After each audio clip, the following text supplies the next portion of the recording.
Last time on the channel, we took a look at Tony Hawk's Underground, in my opinion, the best Tony Hawk game released. And playing again was a treat. I gave it an 8 out of 10, and I still recommend you to go try it. But today, we will look at the sequel, Tony Hawk's Underground. Is it better, or is it worse? Well, let's find out. For one, I'm happy to report that a lot of the issues with Thug 1 is gone. The vehicle missions are gone, which is obviously good, and the overall mission structure is gone too. Thug 2 has more of a scavenger hunt style goal system. The customization is improved and very good. This is actually the first Tony Hawk game that had licensed clothing like 4-star hot clothing. Speaking of hot clothing, there's a hat in the game called Hawk 50 Cent, and I wonder if it has something to do with the rapper.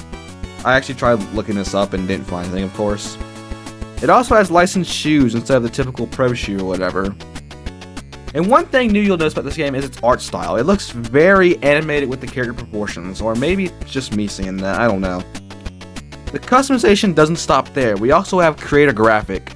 This game has an obsession with tagging and graffiti, but you can make your own.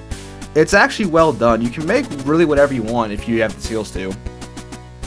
We also have Create a Park. I didn't really talk about this last time. I didn't spend a lot of time with it, but it is pretty good. I never cared for Park Editor, but I know it's there for people who do. Focus mode is introduced here. You get special and then the game slows down. This helps you hold manual or grinds for a longer period of time. And to be fair, it's actually pretty useful. So, with the new features covered, how is the story mode? Is it good? Is it bad? Let's find out. The game follows your character a year after the first game. Back in Jersey when all of a sudden you are knocked out and dragged into a van. You wake up in a warehouse and learn that Tony Hawk and Bam Margera are hosting something called the World Destruction Tour. It's a tour around the world causing as much chaos and damage as possible. They actually bring back the warehouse level from the first game as a tutorial level, and they actually added a second area that wasn't there before. We start off in Boston where there are 4 sets of goals. There's your goals, the pro goals, secret goals, and the guest goals. And these equivalent to the 3 characters that you can play as. There's always the pro, which is just like Chad Muska, Rodney Mullen, etc. There's a secret character, in Boston's case being Jesse James, who rides a motorized scooter, and the guest character is Ben Franklin because that just makes sense. Most goals are fairly simple, like combo these benches or tag this giant billboard. There's also some levolution here. If you set your board on fire and grind a cannon, you can destroy a construction site to get a half pipe. The running theme of this game is destruction and chaos. For anybody who's seen the show Viva La Bam, this entire game reminds me of the scavenger hunt episode from season 1. After completing enough goals, Tony Hawk will text you to move to the next level. Phil spins the wheel loogies, and Burnquist gets kicked off. In Spain, you can set a bull loose to destroy the level, which gives you more half pipes. Oh, and you can also find Steve-O on a mechanical bull. If you couldn't tell, the Jackass inspiration is very apparent. From what I heard, this was an Activision call, but don't quote me on that. If anybody knows the real reason why the game took this direction, please do let me know down in the comments. I don't want to make the impression that all goals are just destruction, stuff like that, because there are some simple gameplay mechanic goals like spine transfer this gap in Spain, or grind the water to free this pirate. After the shenanigans in Spain, the wheel hits rookie swap, meaning that you get put on Bam's team for a level. I really wish that this game would have had branching paths, like do you want to be on Team Bam or Team Hawk, as a choice, like a good or evil ending I suppose. Berlin's goals aren't that bad. This level actually teaches you how to do the Nada spins, which becomes an important gameplay mechanic for the rest of the series. Wee Man also shows up in this game for a few scenes. There's a goal where you help him free some fish. There's goals where you have to grind a billboard that says Inliners Rule, and it's more graffiti stuff. I'm really trying to flesh out this review. I doubt anybody just wants to hear me describe every single goal, because if I just talk about the cutscenes and story itself, the video would be done by now. The wheel hits rookie swap again, and your character's back on Team Hawk. During this, annoying director, Nigel Beaverhausen, is dying to film the World Destruction Tour, and he gets his answer by being taped to his RV.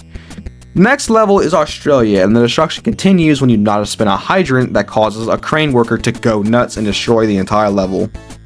This is actually how you unlock the secret path to the character. It opens up the path to find him. There is this one goal I could not for the life of me get to work.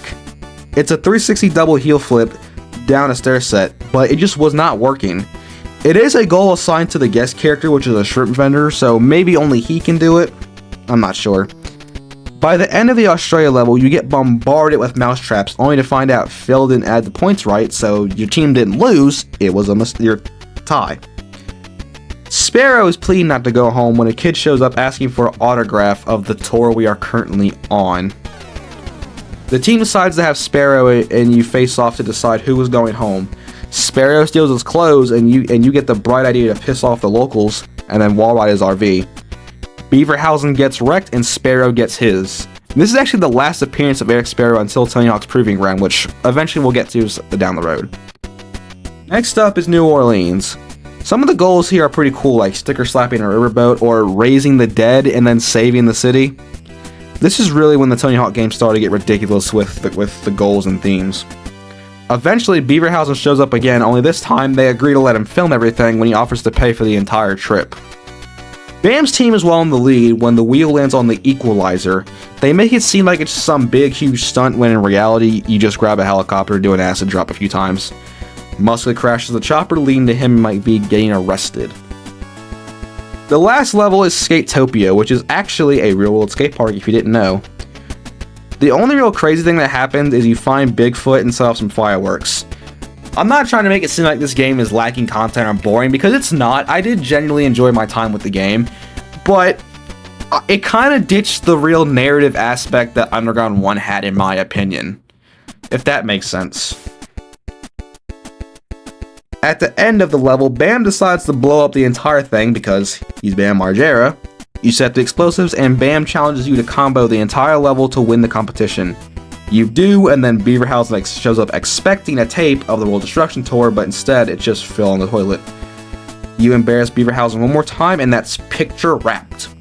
This game's story is actually very short. I beat it in one sitting. PCSX2 says it was about 2 hours. But that is not all Thug 2 has to offer. There is a new game mode called Classic Mode, and it's exactly what it sounds like. It acts just like the first 3 THPS games. It's a fun mode. I didn't complete it or anything, but I just got the footage so I could talk about it. If you're a fan of the more classic Tony Hawk games, this is right up your alley. I completely forgot to mention, there's also classic levels that show up. School 1 shows up. Philadelphia shows up from Thug 2. Not Thug 2, Tony Hawk's Pro Skater 2, I believe. Excuse me. Airport, Canada, and LA. So, forgot to mention that. My apologies. So how do I feel about Thug 2? Most people consider it the downfall of the series. I disagree. I personally think it was American Wasteland. That game was meh, followed by Project 8, which was meh. But Thug 2 is a fun game. If you're a fan of Jackass and Viva La Bam, I'm sure you'll enjoy this game's ridiculous antics. I don't think this game's bad. I just think it was a step down from Tony Hawk's Underground. So the final verdict for Tony Hawk's Underground 2 is a 7 out of 10. I feel that Thug 1 is a bit better, even with its flawed car mechanics. But this game is not bad, though. I still recommend it. It's a fun game. Some people don't like it. That's cool. You can leave your own score in the comments. We can talk about it. No need to insult anybody's opinion or anything, but I just feel like this game wasn't that bad. But thank you guys for watching. Hope you guys enjoyed this shorter review. Like I said, this game doesn't really have a lot to talk about, in my opinion. It's not a bad game. It's just the way that the game is structured, it's not much to talk about. Anyway, hope you guys enjoyed. I'll see you in the next video. Peace. I'm out.